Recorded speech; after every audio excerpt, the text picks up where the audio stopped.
عسا ربکم ان قریب تمہارا رب ان یہلکا کہ ہلاک کر دے عدوکم تمہارے دشمن کو ویستخلفکم اور تمہیں خلافت دے فی الارض زمین میں فینظر پس دیکھنا کیف تعملون کیسے کام کرتے ہو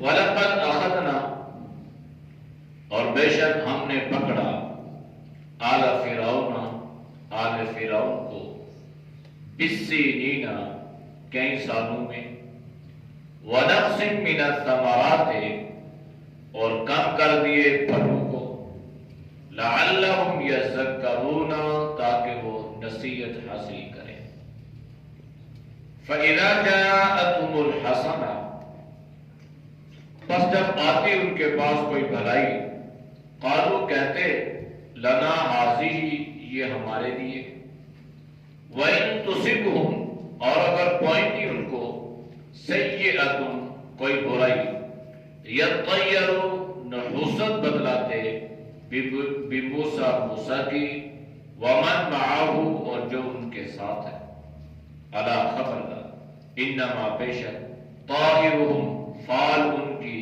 عند اللہ اللہ کے پاس ہے ولکن اکثرہم اور لیکن ان میں سے زیادہ لا یعلمون نہیں جانتے وقالوا اور کہنے لگے مہما تعجب ہے تأتینا بھی کہ لایا تو ہمارے پاس من آیت کوئی نشانی لتسحرنا بہا تاکہ اس کے ذریعہ سے تو ہمارے اوپر جادو کرے فما نحن لک بمؤمنین بس ہم نہیں ہیں تیرے اوپر ایمان لانے والے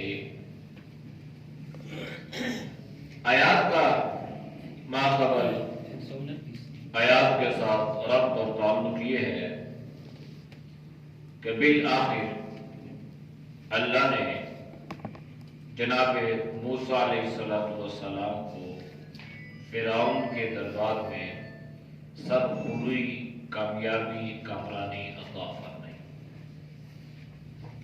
درباریوں نے فرعون کو پر انگیختہ کیا اسے غصہ دلوایا اور اس سے یہ کہا کہ جس کی وجہ سے یہ ساری تکلیف پہنچی ہے اس کا تو نام بھی نہیں ہے تذکرہ نہیں ہے اور ان جادوگروں اور ان لوگوں پر آپ اپنا غصہ نکال رہے ہو تو موسیٰ اور اس کا کیا بنے گا تو پھر فرعون نے کہا کہ اچھا ہم ان کے لیے ایک سزا تجویز کرتے ہیں اور وہ یہ ہے کہ ہم ان کے بیٹوں کو قتل کریں گے اور عورتوں کو چھوڑ دیں گے جب یہ صورتحال بنی اسرائیل کے سامنے آئی تو پریشان ہوئے موسیٰ علیہ السلام سے شکوے شکایات کرنے لگے تو موسیٰ علیہ السلام نے فرمایا کہ بھائی تمہارے پاس بہترین ہتھیار ہے اگر تم اس چیز کو اپنا لو گے تو دنیا کی کوئی طاقت تمہارا کچھ بھی نہیں بگاڑ سکتی ہے وہ کیا پہلی چیز استعینوا باللہ اللہ سے مدد طلب کرو تم ایمان والے ہو جب تمہارے ساتھ اللہ کی مدد شامل حال ہو جائے گی تو ساری دنیا بھی تمہارا بار بھی بگاڑ نہیں سکتی دوسری چیز یہ ہے کہ تم صبر کرو پہلے سے تم نے چیخو پکار اور شکوے شکایات شروع کر دیے ہیں اس کو برداشت کرو صبر کرو تو صابرین کے ساتھ بھی اللہ کی مدد ہے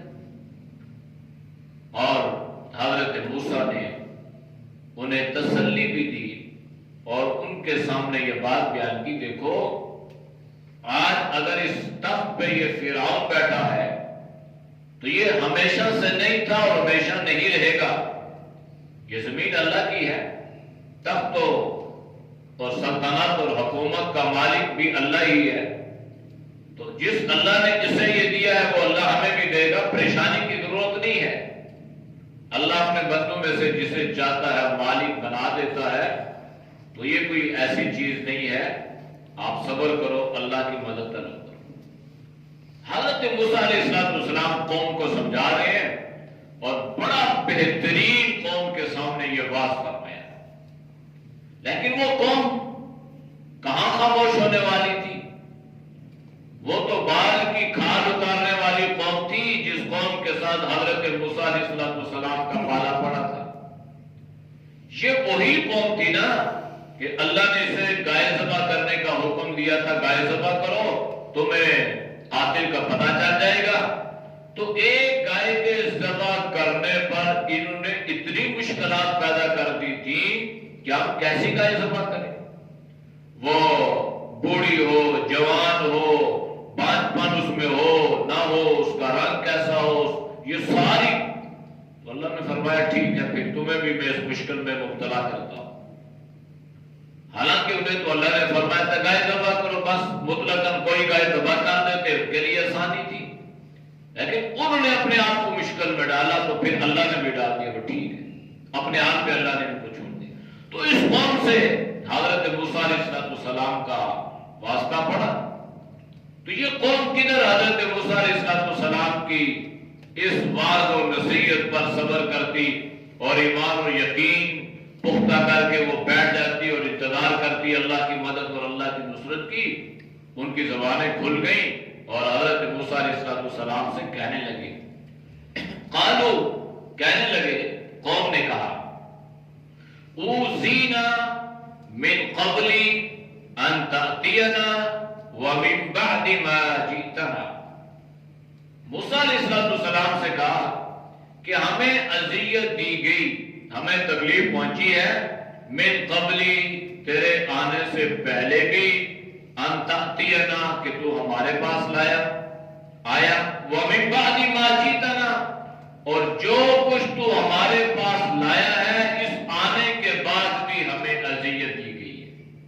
وہ کیا تھی کہ پہلے تو حضرت موسیٰ علیہ السلام ابھی دنیا میں آئے نہیں ہیں، آنے سے پہلے حضرت موسیٰ علیہ السلام کی وجہ سے کہ بنی اسرائیل میں لڑکا پیدا ہوگا جو فرعون کے تخت کو الٹ کے رکھ دے گا، اس کی تباہی کا اور اس کی ناکامی کا ذریعہ بنے گا، لہذا فرعون کو خبر ملی۔ فرعون نے کہا کہ بھائی نہ رے بانس نہ بجے بانسری، کوئی بچہ ہی پیدا نہ ہو، لہذا جو بچہ پیدا ہوتا اس کو قتل کروا دیا جاتا۔ لیکن اللہ کی بھی تدبیر ہے نا، اللہ کی بھی مشیت ہے، تو ساری تدبیریں ناکام ہوئی، حضرت موسیٰ علیہ السلام کی پیدائش ہو گئی۔ سورۃ قصص میں تفصیلی واقعہ آ رہا ہے، جب حضرت موسیٰ پیدا ہوئے تو ماں بڑی گھبراتی، اللہ نے فرمایا پریشانی کی ضرورت نہیں ہے، ام موسیٰ گھبرانے کی ضرورت نہیں ہے، لا تخف ولا تحزن، آپ مت گھبراؤ، مت خوف کرو۔ کرو کیا؟ اس کو صندوق میں ڈال دو، اس کو دریا کے حوالے کر دو۔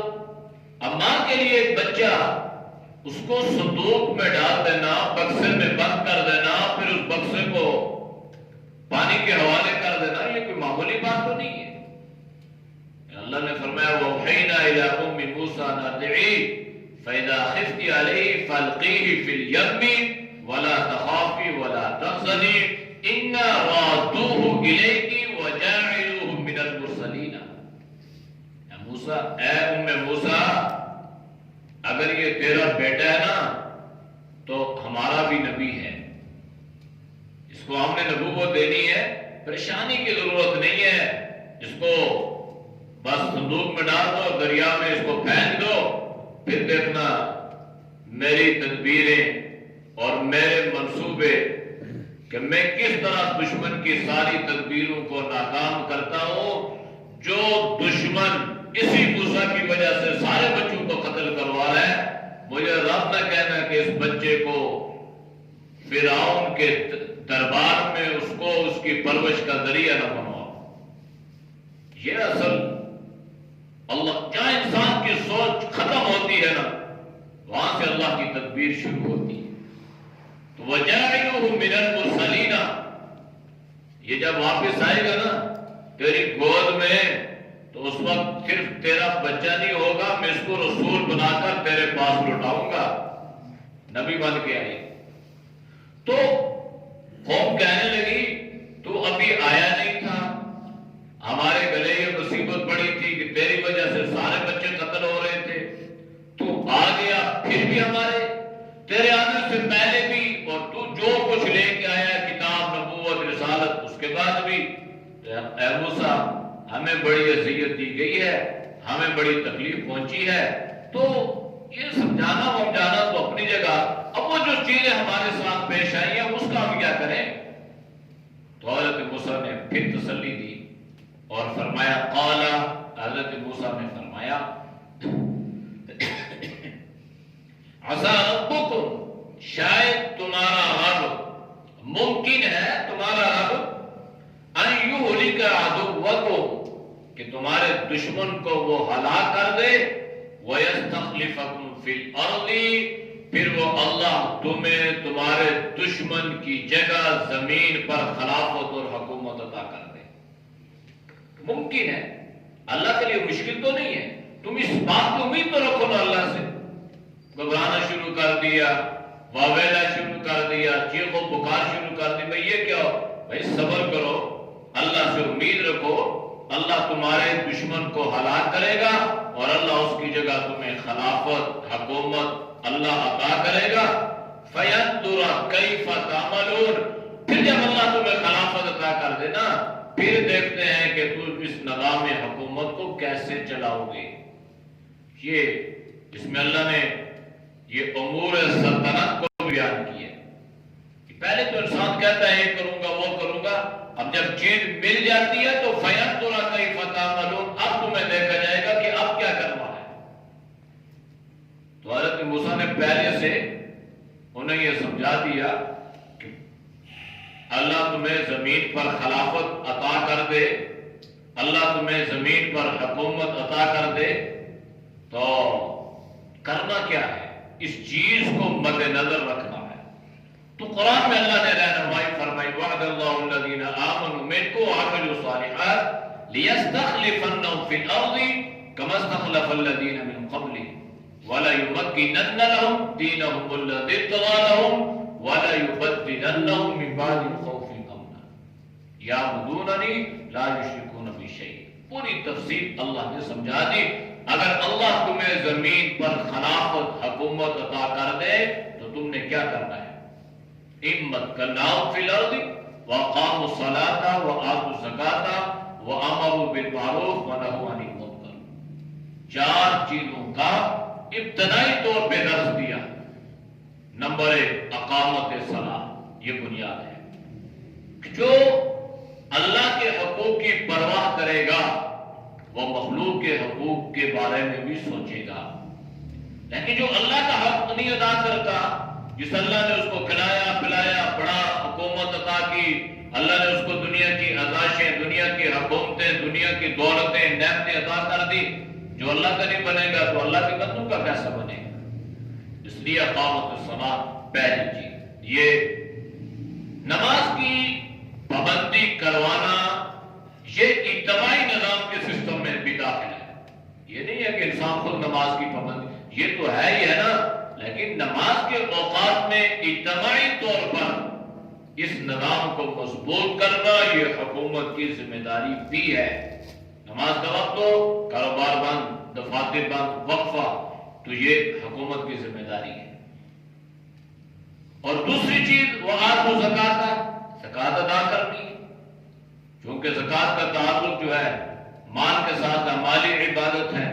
جب اہل صبر اور بردار لوگ زکوٰۃ ادا کریں گے تو اس سے غربت کا خاتمہ ہوگا، حق والے کو حق ملے گا، اور اس طرح نظام معیشت مضبوط ہو جائے۔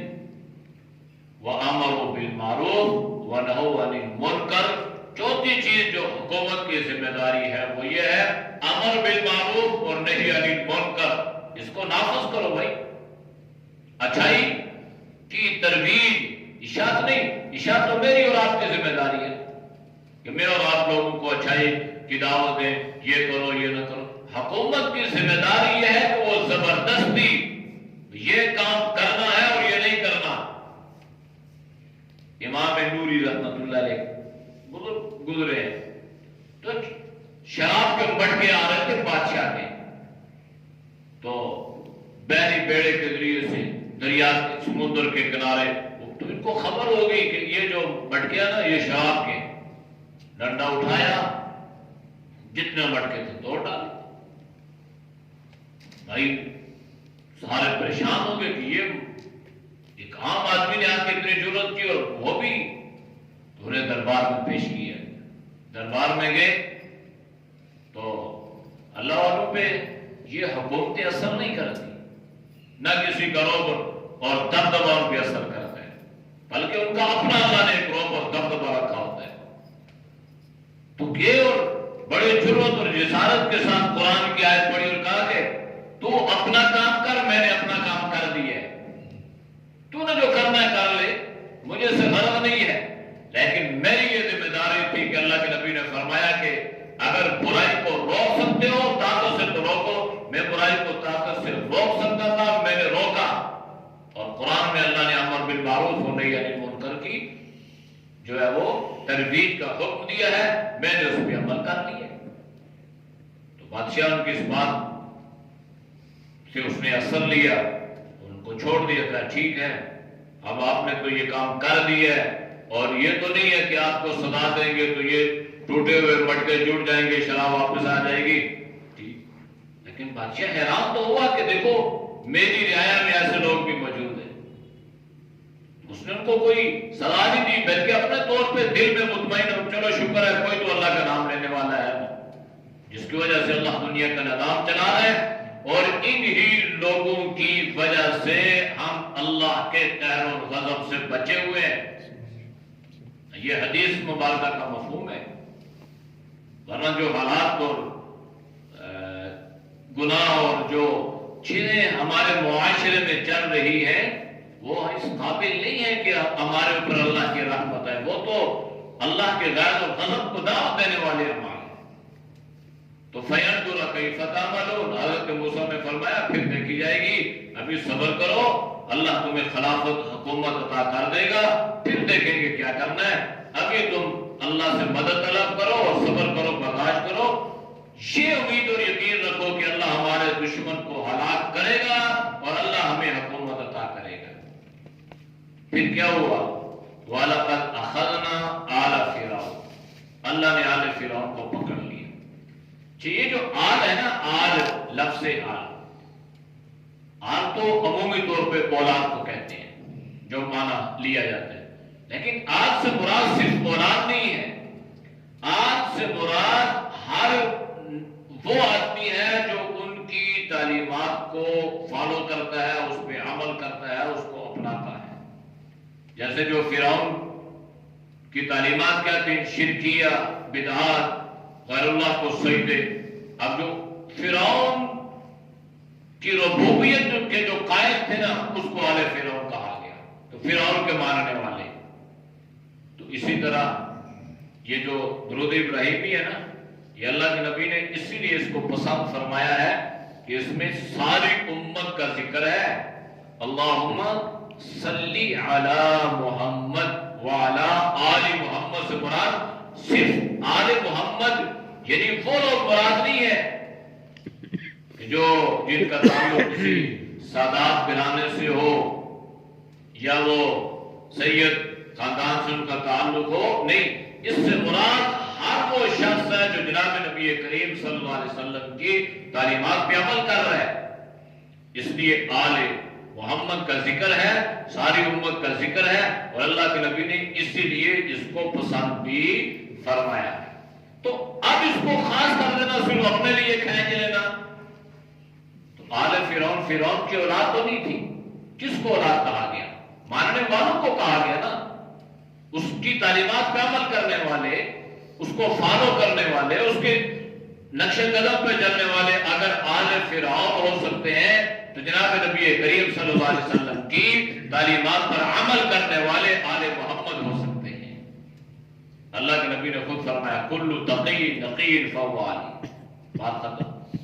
اس لیے اس کو اپنے طرف کھینچنے کے بعد اس سے ہم مراد ہیں جی، بس باقی مراد نہیں ہے۔ اللہ کے نبی نے فرمایا ہر وہ متقی پرہیزگار پاکیزہ شخص میری اولاد میں سے ہے، میری آل میں سے ہے۔ تو آل فرعون کو اللہ نے پکڑا بالسنین، کئی سالوں میں، جس سے مراد قحط سالی ہے۔ اور مفسرین نے لکھا کہ یہ ابتدائی جھٹکا اللہ نے دیا کہ شاید یہ قوم سمجھ جائے۔ 7 سال تک لگاتار اس قوم کو اللہ نے قحط سالی میں مبتلا کر دیا، خود سالی ہوگی۔ وَنَقْصٍ مِّنَ الثَّمَرَاتِ، پھل کم ہونا، ظاہری بات ہے جب بارشیں نہیں ہوں گی اور اللہ کے رحمتوں کا نزول نہیں ہوگا تو زمین اناج کیسے اگلے گی؟ لہذا پھلوں میں کمی آنا شروع ہو گئی۔ ان کی جو معیشت تھی نا، جس پہ وہ بڑا ناز کیا کرتے تھے، اللہ نے اس کو کم کرنا شروع کر دیا، ختم بالکل نہیں کیا۔ نقص من الثمرات، ابھی کم کی ہے، کیوں؟ لعلہم یذکرون، تاکہ وہ سمجھ جائیں کہ بھائی یہ اللہ جو ہمیں جھٹکے دے رہے نا، یہ ہمارے لیے بہتر، اسی میں ہے بہتری کہ ہم راہ راست پہ آ جائیں اور ان جھٹکوں سے ہم سبق حاصل کر لیں۔ لیکن جب دل سیاہ ہو جائے اور کفر اور عاد کی وجہ سے، بغض اور حسد کی وجہ سے انسان ایمان اور توبہ کی توفیق سے محروم ہو جائے تو پھر اس پر یہ جھٹکے بھی اثر نہیں کرتے، ورنہ اللہ جھٹکے تو ہمیں بھی دیتا ہے تو ہم کیا کہتے ہیں خیر ہے، کوئی بات نکل جائے۔ کسی نے یہ نہیں سمجھا کہ بھائی اللہ کیوں ہمیں جھٹکے دے رہے ہیں، تو یہ ہلکے ہلکے جھٹکے ہوتے ہیں اہل ایمان کے لیے۔ اس میں رجوع اللہ کر کے، گناہوں کو چھوڑ کے اللہ کی طرف متوجہ ہونے کی ضرورت ہے کہ یہ جھٹکا اللہ نے دیا، اس میں اجتماعی طور پہ توبہ کرو۔ اور توبہ یہ نہیں ہے کہ سود بھی کھاؤ توبہ کرو، رشوت بھی لو توبہ کرو، گناہ بھی کرو توبہ کرو، نہیں۔ توبہ یہ ہے کہ سارے گناہوں کو چھوڑ دو۔ جو حالت اللہ سے حالت جنگ میں ہے، پھر توبہ، بھائی اس جنگ سے نکلو گے تو توبہ کرو گے۔ ہماری مثال اس کنویں جیسی ہے کہ خلاقت کنویں میں پڑی ہوئی ہے اور ہم جو ہے اس کنویں میں سے ڈور نکال کے اس کو صاف کرنے اور پاک کرنے کی کوشش کر رہے ہیں۔ بھائی پہلے جو اصل چیز ہے اس کو تو نکالو نا۔ کنواں ایسے پاک نہیں ہوتا جب تک کہ جو چیز جو ناپاکی کنویں میں گر گئی ہے اس کو نہیں نکالا جائے گا۔ مرغی گر جائے، بلی گر جائے، کتا گر جائے، کووا گر جائے، کوئی شکار گر جائے، جب کلی گر جائے، یہ چیزیں گر جائیں تو پہلا کیا ہے کہ اس کو نکالا جائے۔ اس کے بعد پھر شریعت نے اس کی پاکی کے لیے اندازاً اتنے ڈول پانی کے نکالو گے تو یہ کنواں پاک تصور کیا جائے گا، اگرچہ اس کنویں کا رنگ بو ذائقہ تبدیل نہ ہوا ہو۔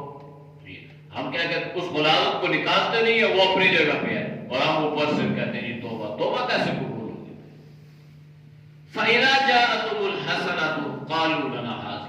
اب یہ آل فرعون کا اللہ نے ذکر کیا کہ جب اللہ تعالیٰ ان کو کوئی نعمت، کوئی اچھائی، کوئی بھلائی عطا کرتا ہے نا تو کہنے لگے جناب ہم تو اسی لائق تھے نا، ہم لائق اسی کے تھے کہ یہ چیز ہمیں ملنی چاہیے تھی، ہم اس کے گویا حقدار تھے۔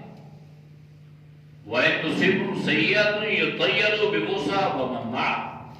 اگر اللہ ان کو کسی برائی میں مبتلا کر دیتا، ان پر کوئی مصیبت، کوئی پریشانی آ جاتی تو وہ کہتے یہ موسیٰ اور اس کی قوم کی نحوست کی وجہ سے ہے، نعوذ باللہ۔ اچھائی کو اپنے لیے اور برائی کو حضرت موسیٰ علیہ السلام کی طرف منسوب کرتے اور یہ کہتے یہ ان کی نحوست کی وجہ سے ہے۔ یطیروا، تو طائر تو اصل میں پرندے کو کہتے ہیں نا، تو اس جاہلیت کا اندازہ آپ یہاں سے لگائیں کہ انہوں نے پرندوں کو خوش قسمتی اور بد قسمتی کا ذریعہ بنا لیا تھا۔ پرندہ دائیں طرف اڑ گیا تو تمہارا فال نیک ہے، خوش قسمت ہو، بائیں طرف اڑ گیا تو تمہارا فال، تمہارا بخت جو ہے یہ ٹھیک نہیں ہے، تم بد قسمت ہو۔ اب یہ وہ جو پتے وہاں پھینکے جاتے تھے نا، آج ہمارے پوڑی پل پہ بھی ہے۔ اب تو شکر ہے اس میں کمی آ گئی، ورنہ پہلے کچھ دور میں جو ہے نا ہر جگہ پہ نجوم ہی بیٹھا ہے، کبوتر لے کے بیٹھا ہے، ہاں جی فال نکالو، تمہیں تمہاری قسمت سے بتا رہا ہے۔ بھائی جو ہمیں اپنی قسمت بتا رہا ہے اس کی اپنی قسمت کا کیا عالم ہے؟ اس کو اپنی قسمت کا نہیں پتا چل سکا۔ تو یطیروا بموسیٰ، وہ میں اس کو منسوب کرتے حضرت موسیٰ کہ یہ اس کی نحوست کی وجہ سے. تو اللہ نے کیا جواب دیا؟ لا، خبردار، ایسی بات نکالتے ہو اور اس برائی کو حضرت موسیٰ کی طرف منسوب کرتے ہو. انما طائرهم عند اللہ، ہر فرد جو ہے کون خوش قسمت کون بد قسمت، عند اللہ، اللہ کے پاس، یہ اللہ ہی جانتا ہے. بذات خود کسی چیز کے بارے میں یہ عقیدہ اور نظریہ بنا لینا کہ یہ منحوس ہے، بے برکتی ہے، یہ درست نہیں ہے. ولیکن اکثرهم لا یعلمون، اکثر لوگ نہیں جانتے. ہمارے ایک بات مشہور ہے، ہمارے عرف میں ایک بات کہتے ہیں، بیوی میں، گھر میں، گھوڑے میں، کہتے ہیں یہ چیزیں منحوس ہیں. سب نہیں، بعض چیزوں کے بارے میں بعض عورتیں ان کے بارے میں تصور کیا جاتا ہے کہ منحوس ہیں، ان کی وجہ سے نحوست آ گئی.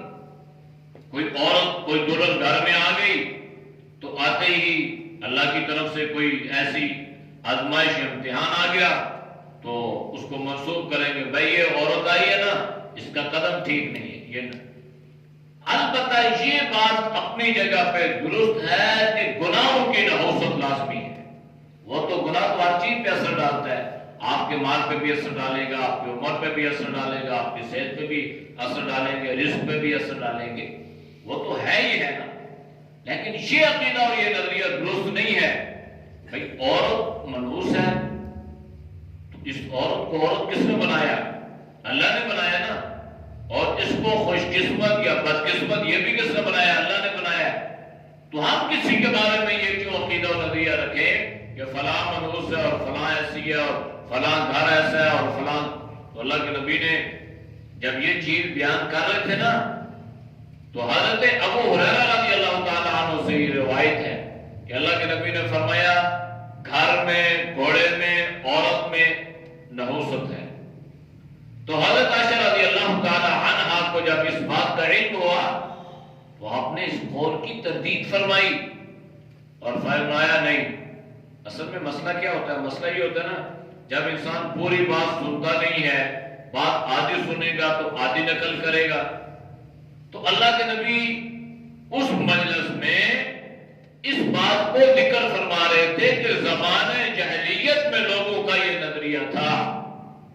اب پہلا جملہ سنا نہیں ہے اور اللہ کے نبی کا آخری جملہ سنا کہ ان کا کیا عقیدہ تھا کہ عورت میں، گھر میں، گھوڑے میں نحوست ہے.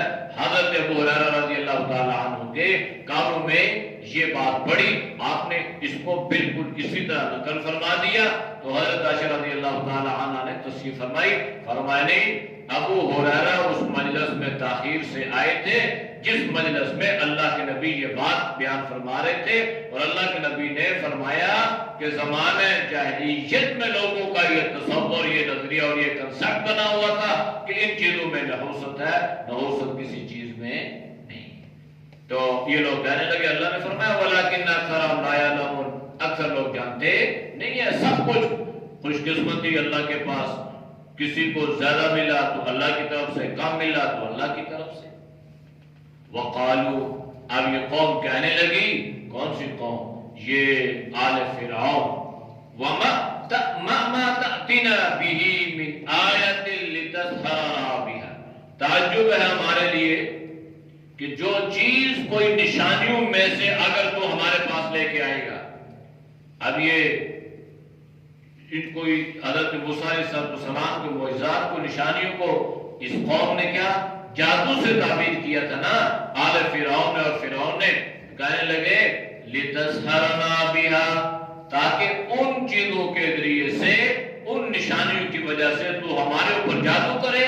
تو سن لو، کہنے لگے پھر ہمارا اعلان سنو، فَمَا نَحْنُ لَكَ بِمُؤْمِنِينَ، ہم تمہارے اوپر ایمان لانے والے نہیں ہے. تو کہنے کا مطلب ان کا یہ تھا کہ تیرے اوپر نشانیوں کا ظہور ہو، تیری طرف سے اللہ کے معجزات کا ظہور ہو، کچھ بھی ہو، ہم نے یہ عزم، یہ ارادہ کر لیا کہ موسیٰ ہم تیرے اوپر ایمان نہیں لائیں گے. اعوذ باللہ من الشیطان الرجیم، بسم اللہ الرحمن الرحیم. قالوا أوذينا من قبل أن ومن بعد ما جئتنا قال عسى ربكم أن يهلك عدوكم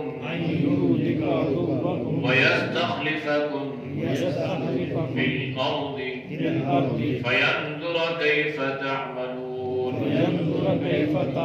ولقد أخذنا آل فرعون بالسنين ونقص من الثمرات لعلهم يذكرون فإذا جاءتهم الحسنة قالوا لنا هذه وإن تصبهم سيئة يطيروا بموسى ومن معه ألا إنما طائرهم عند الله ولكن أكثرهم لا يعلمون وقالوا مهما تأتنا به من آية لتسحرنا بها فما نحن لك بمؤمنين. الحمد لله رب العالمين والعاقبة للمتقين والصلاة والسلام على النبي الأمي الكريم. یا اللہ ہم سب کے سلت برتن کو معاف فرما، گناہوں سے حفاظت فرما، نیک اعمال کی توفیق نصیب فرما، برے اعمال سے، برے خیالات سے، برے راستوں سے، برے صحبتوں سے اللہ پوری امت کی حفاظت فرما. یا اللہ جتنے دوست طبع بزرگ تیری رضا کے لیے درس قرآن سنتے ہیں اللہ ان کے سننے کو قبول فرما. یا اللہ تو سب کی جان میں، مال میں، ایمان میں، صحت میں، یا اللہ رزق میں خوب برکتیں عطا فرما. ہر امتحان سے، ہر شر سے، ہر فتنے سے اللہ تو سب کی حفاظت فرما. صلی اللہ تعالی